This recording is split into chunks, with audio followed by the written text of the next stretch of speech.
Hi everybody, this is chapter 21. I'm doing 2 chapters on one day because they're very short chapters.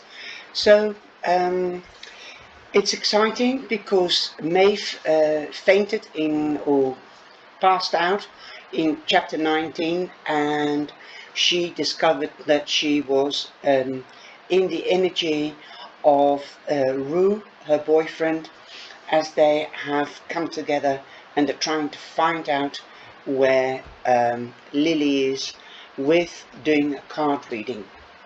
So let's get started. I hope you're still enjoying it. Please do show me that you like it by giving me the thumbs up. I do appreciate it. And also please subscribe if you do like it. Chapter 21. The snow has grown heavier now and is falling sideways into the underpass when I wake up.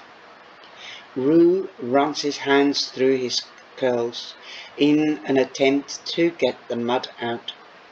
We sit and gape at one another, unable to think of anything to say, or at least anything appropriate. We look at each other confused, and even though I am no longer in Rue's head, I know we are both thinking the same thing. Did that really happen? We have both, in a sense, been outed. I know that he's bisexual, and he knows that I think what I think of him. He could feel the long ribbons of adoration swirling around him as I lived in his head. His face is molted with confusion, revolution. I can't tell. Oh God, somebody speak, somebody please speak. That's why you wanted to leave the COB meeting, I say finally. You knew that Lily would never join a group that was homophobic. Rue nods. I'm sorry, your parents were rubbish, I say, about the queer stuff. Thanks, he says, his voice limp. Sorry, Maeve, I don't know if what just happened to you happens all the time, whether that's a side effect of your tarot readings or whatever, but I'm going to need a bloody minute. Sure, of course, I replied, hurried. Only that's never happened before, ever. Brand new. I have never lived in anyone else's head before. I didn't plan it. Oh God. Do you think I planned it? I don't know what I think. Rue turns away from me. I scoop the cards up from the ground, the edges wilting. I brush them off on my coat, still protective over them despite all the drama they get me into. I chase after the final card in the reading as it tries to blow away down the tunnel, finally snatching it in my hands. This is the troublemaker, the Lovers. Oh Jesus. I tuck the card back into the pack.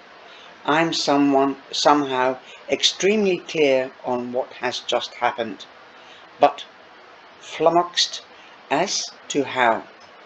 I sat inside Rue's mind like a guest, and lived his memories as though they were my own. His hands were mine, his reactions were mine, yet at the same time I could feel the present day Rue pass through with me. We were all an orchestra, me, him, and him in his bedroom. We duck out of the underpass, the snow still falling heavily. Ever since I got the cards back, I felt this strange connection with them, like there's an invisible chain between me and them, and when you started touching them, I started feeling weird. It was like a chain grew an other link, and you were it. So you think this has to do with her? The housekeeper? Maybe. Maybe it's the cards in general. They are haunted, or something is cursed. Haunted? Cursed? Jesus Christ! What TV show are we on? I don't know, I say miserably. A hidden camera one? You were in my memories, Maeve. You were inside my head. I didn't mean to be. I have to go, he says, massaging his temples and pacing in circles. I have to go home. Don't, I pleaded. I mean, do if you want to, but don't stop talking to me over this.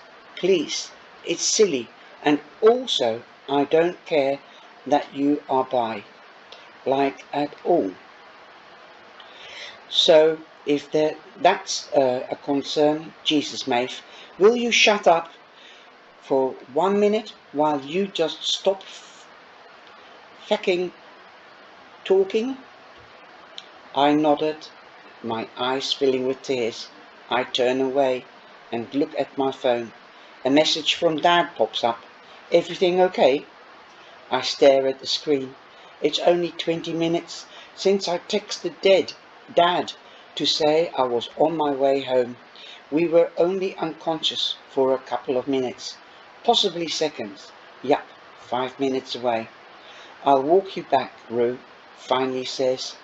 You don't have to. No, I do. Silently we make our way to my house. The coziness between us evaporated.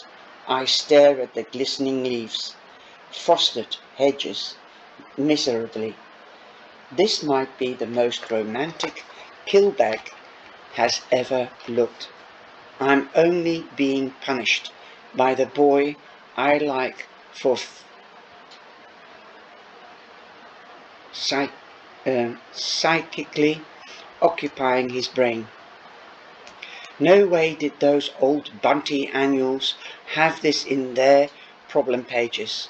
When I get to the drive, I finally prepared to rush indoors and end the horrible awkwardness between us.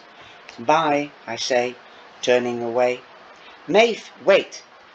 We need to talk about this. Oh, now we need to talk? Look, I don't know what's happening with us, with Lily, and with your cards, but I know that we're linked to all of this. Maeve, I'm positive. I think you're probably right, and whenever I see her, the housekeeper, I mean, she's always by the river. Always, maybe some combination of you, me, and the river made our brains come together in this weird way.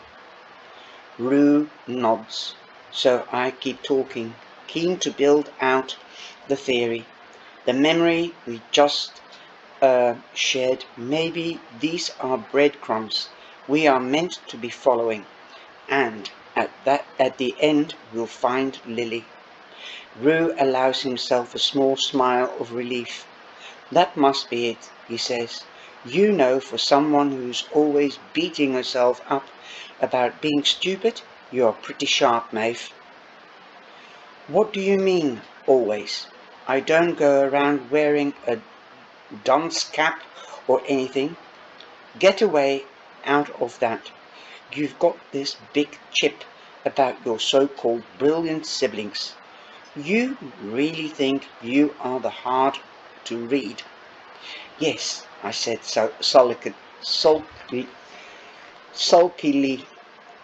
I'm just saying, you don't need to compare yourself or beat yourself up. You are pretty good as you are. And he smiles at me, and my chest feels like it's about to burst open. Will you meet me tomorrow? Same place again? Of course. Okay, he smiles thinly. Maybe we can grab the bus together too. Yep, that sounds good. I'll text you. I'm so relieved that we are still talking, that we are still in this, that I throw my arms around his neck and hug him as tightly as my body will allow. Easy, woman, he laughs, taken aback. You'll break me. I don't care. I breathe in. Sure for Men, and channel number 5. And that's the aftershave Peru has mixed. I hope you've liked these chapters. Have a lovely day. Take care. Bye-bye.